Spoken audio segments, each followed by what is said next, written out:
Hello and welcome to Waylander's Wandering, where today I'm going to be showing you how I painted my General Grievous for Star Wars Legion from Fantasy Flight Games. I started off with an all-over primer of Colourforge Matte Black, followed by a 45-degree zenithal highlight of Standard Grey from Colourforge, and finally a direct from the top grey sear from Citadel Colour. I would have used a Colourforge really pale grey. Unfortunately, I don't have one at the moment, so that'll be my next replacement. Anyway, moving on. To get to the stage we're at now, what I did was come over with a very soft dry brush using the large Masterclass brush from the Army Painter, and in a downward motion a pure white over all their surfaces to give something of an edge highlight as seen here, and to get some really pale colour onto some of the armour plates like the shoulders and chest piece here and the sort of wing things on his faceplate. I then came in with a Citadel layer white scar over the lightsaber blades so that they will pick up a nice colour when we move on. The next stages are going to be his under armour, which I'm going to use a contrast black Legion, which I will probably thin 2 parts contrast black Legion with 1 part Lamian medium Alexa stop to give the best depth and subtle highlight onto the black underparts. And for his armour, as it's an off-white, I'm going to be layering it up with Citadel Colour Pallid Witch Flesh to give a slightly pink top coat on there. So I will get on straight away with the black.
Sorry about the sound in that last clip. The commentary essentially just said I'm going to use the contrast Black Legion thinned down in a 2-to-1 mix with contrast medium and cover all the black areas, as you can see here, starting from the General's toes and working your way up.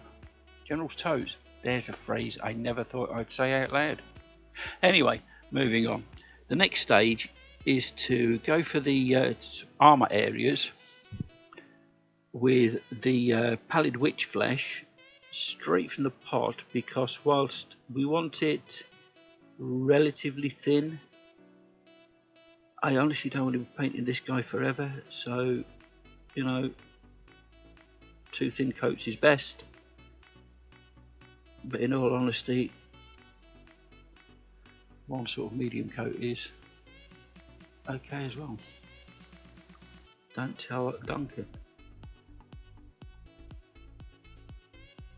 So starting with any plate you want, be very careful to cut in neatly around the black, though if you do make a mistake it can easily be covered up later.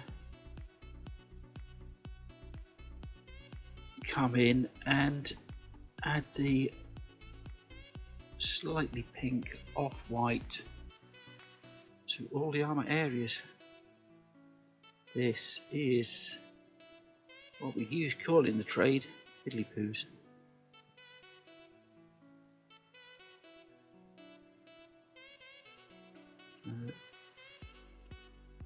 In gentle.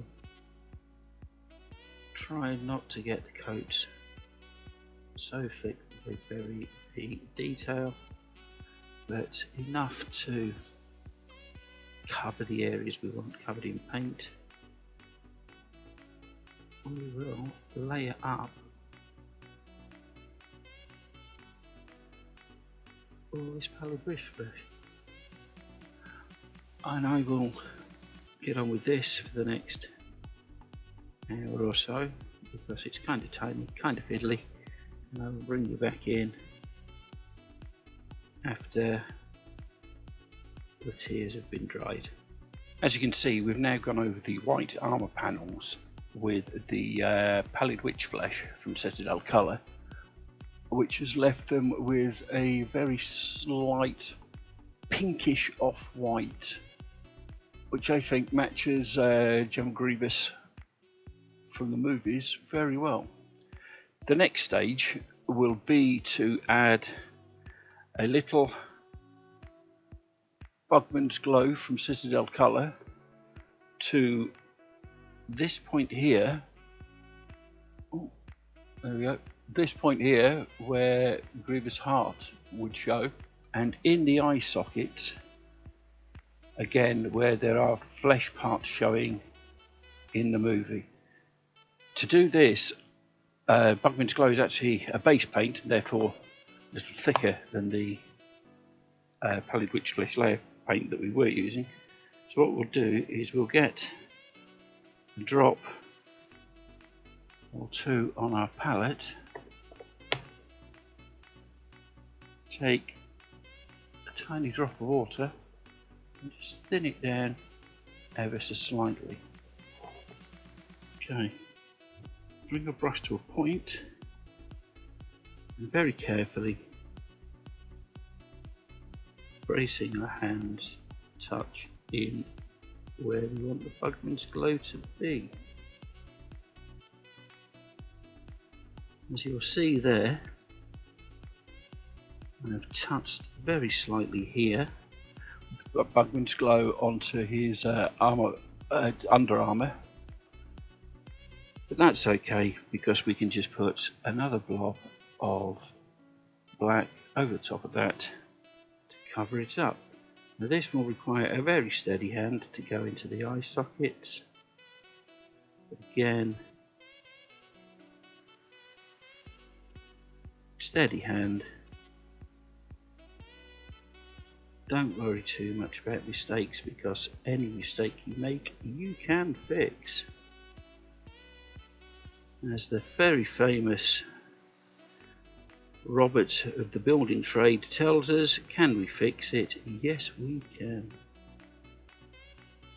And there we go. Very slight bit of Bugman's glow in the eye sockets. Onto where the lungs and heart and other sort of flesh parts of the General would show. And the next thing would be, well, I'll tell you that after this quick swipe. Now that I've got you back in, the next part is going to be, we take a few generous brushfuls of Citadel Contrast Guilliman flesh, which is a pinky brown. Oh, smack your head, man. And we're going to thin this down with a good few dollops of contrast medium, making sure not to contaminate the bottle of contrast medium with any of the Guilliman flesh. Which should be enough. I'll mix it in and get a thinned down version of the Guilliman flesh, almost a wash consistency, which I'm sure gives you a clue of what we're going to be using it for. I'll quickly rinse off my brush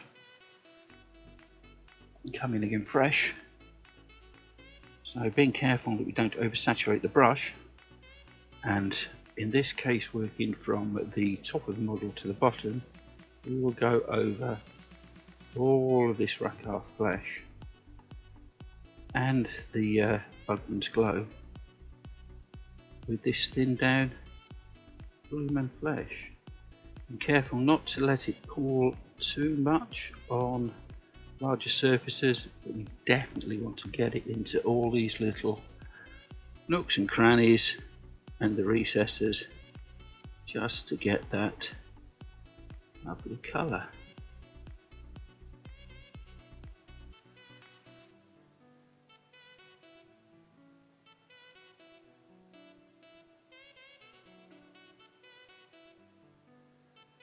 Now, some of the parts around the sort of back of the head here and other underslung parts, it's okay to let it pool a little, not too much of course, but a little will be fine, because these are going to be naturally shaded, more shaded areas, and therefore a little darker, which pooling, if you allow it, should represent quite nicely. So onto his collar, quickly whip around, and again, because this is so thin, it really doesn't matter too much if you do get a little on the black areas, because it shouldn't show up too much.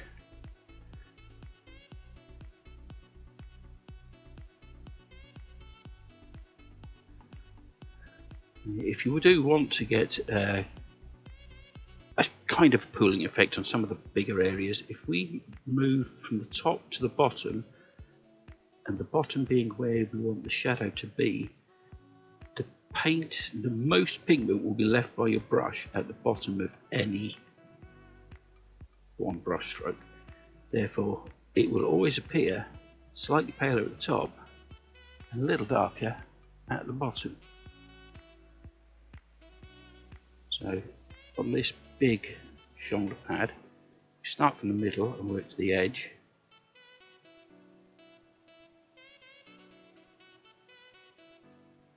So top to bottom, and again we start from the middle and work to the edge.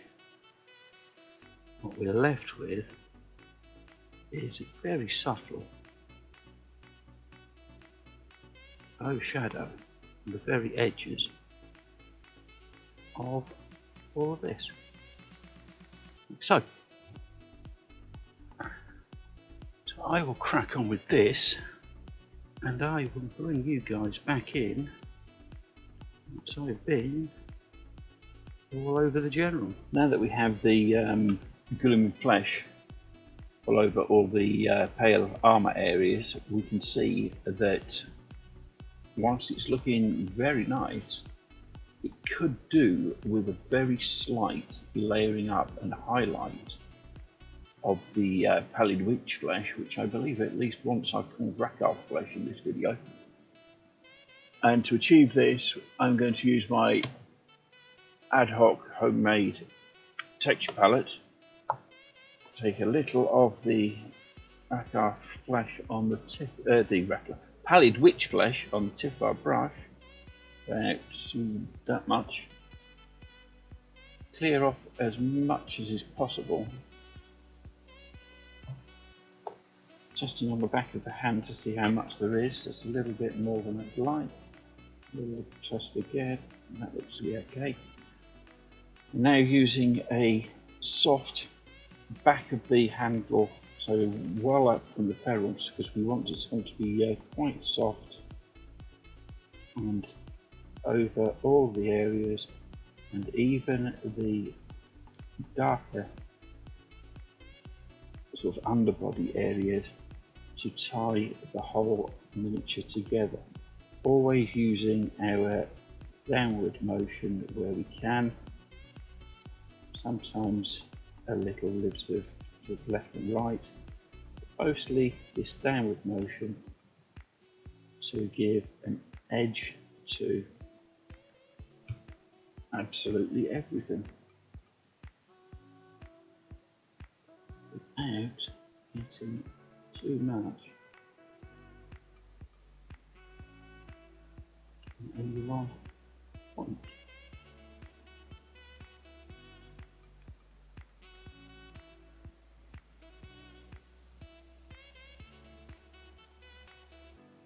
And as you can see, that has left a nice-ish highlight on everything. What we'll do now to take the edge off the highlight on the dark areas is go over it with a thin wash of Citadel's Null oil. I'll do it off camera. I'll tidy up the lightsaber blades and with white, and then I'll bring you in painting of the blades there.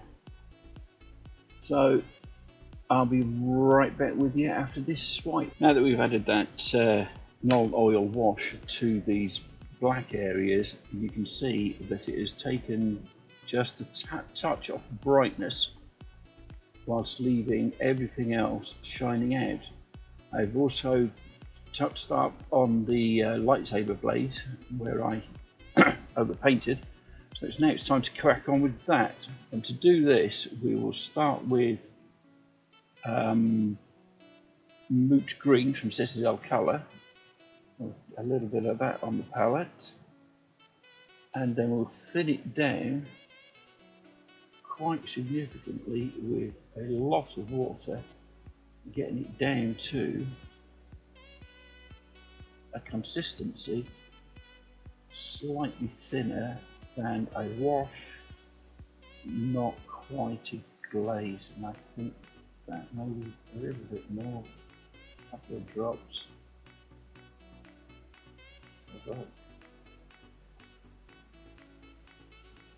Yeah, that's the kind of consistency that we want there. So starting at the hilt of the blade and working towards the tip, we will paint the entire thing with this glaze that we just made.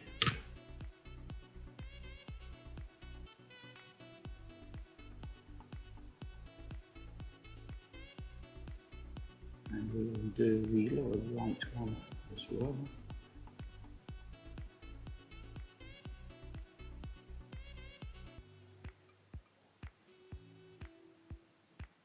Allow this to dry.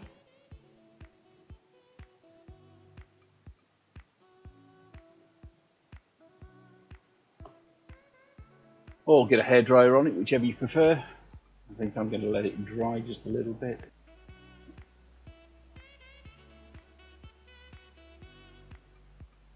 And each subsequent layer, we will start a little bit further up the blade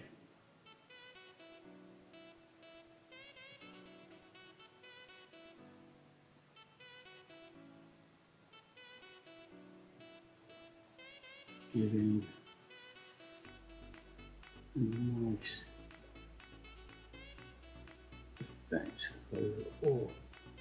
As you will see, I'm using quite a large brush for this. Actually, I'm using a Citadel wash brush because honestly, at this stage of the game, I would rather have a brush that holds a reasonable point and a controllable amount of paint than a teeny tiny brush that will, will dry too quickly. So I'll carry on doing these layers upon layers upon layers, and I'll bring you in when we get a bit nearer the end. Now that we've got a few layers on there, you can see how the blade is a little paler at this end and darker at this end, and the same on this one. I should have maybe tidied that up a little bit more before I started painting, but live and learn. So we'll just give it one more go, and just on, say, the top water on, so just finish off the darkness on the end of the blade, and then it is time to come in and repeat the process of the two lightsaber blades, but this time with the Colgar Blue from Citadel. So since you've already seen me do this glazing, I won't make you sit through it again. I will bring you back in before it's time to base the good General. So there we have General Grievous with the lightsaber blades with a subtle gradient from light at the hilts to dark at the tips on all four swords. So now we're ready to move on to basing. Of course, if you would rather have a paler tip to your lightsaber, just do it in the reverse. Paint from this end to this end and gradually move up in stages as your layers go. Again, equally, if you want a bright point in the middle, paint to either end and then just leave a bigger gap for each subsequent layer to leave something like that. So let's move on to the base. The first thing we want for the basing is a nice even layer of Doomball Brown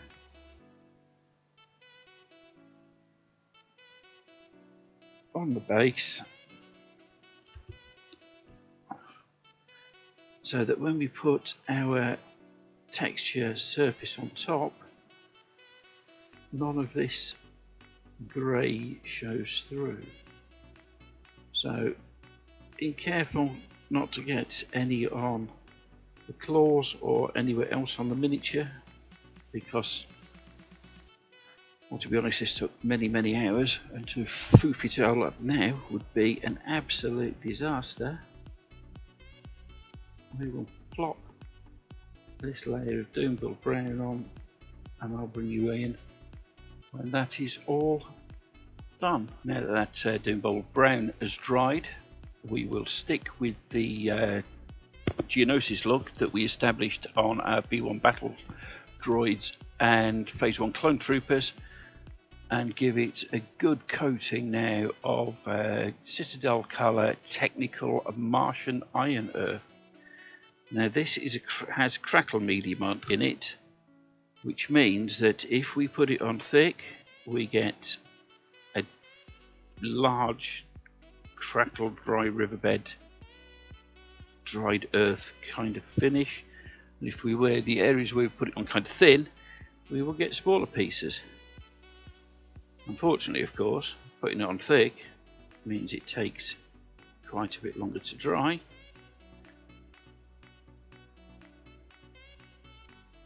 and will therefore take longer to dry. And unfortunately, because of the way this kind of paint reacts, we can't use a hairdryer or stick it on a radiator or anything to dry it, because that affects the size of the cracks that it generates as well, and we want fairly chunky big cracks, which is why I'm putting it on with a metaphorical trowel.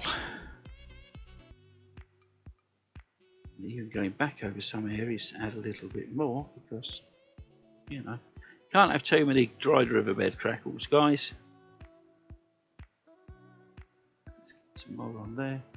So anywhere we've missed, a little bit in there, and a little bit in there.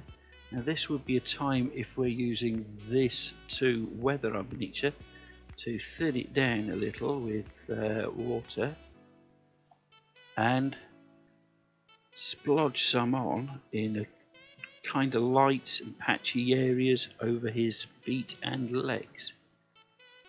I am going to be using weathering powders because I prefer them. So there we go. This is going to take about an hour, maybe an hour and a half now to dry and set completely. So the general can sit there while all that dries. I'm going to have dinner and I'll come back to you after this is dried. Now that Martian Iron Earth is dried, we need to put a quick wash of Citadel Colour Agrax Earthshade over it all to give those cracks a nice lovely bit of depth. Put this coat on quite heavy. Does it matter if it pools? Not so much, because we're going to do another finishing touch over the top of it, but again, you kind of don't want it to pool too much. So we'll slop the Agrax Earthshade all over the base there, trying not to let it pool overly, and just to give those cracks a little bit of depth. Maybe a little bit there as well. It's messy. There. As you can see here, let's pick some of that up. There we go, and it leaves a lot of depth around these lovely cracks on the surface there. Beautiful. So we'll leave that to dry and then come in for the final stage. Now that that wash has dried in the depths there, we can see the lovely depths and shade it's given to the cracks in the surface there, even though it has left the actual top surface a little bit dark and shiny. So this brings us on to the final stages. Firstly, we're going to give it a dry brush with Citadel Colour Zandradash, then a second dry brush, slightly lighter, covering less of the area, with Citadel Colour Ushabti Bone. So for this I'm going to be using a medium Games Workshop dry brush. So take some paint onto the bristles, work it in a little, and then using a cloth, or in this case a piece of kitchen towel, get nearly all of the paint off, and running with just the tips of the bristles across the base area. We will dry brush to bring out a little highlight which will take off some of the shine and give a little more definition to the edges of these sort of cracked riverbed type plates.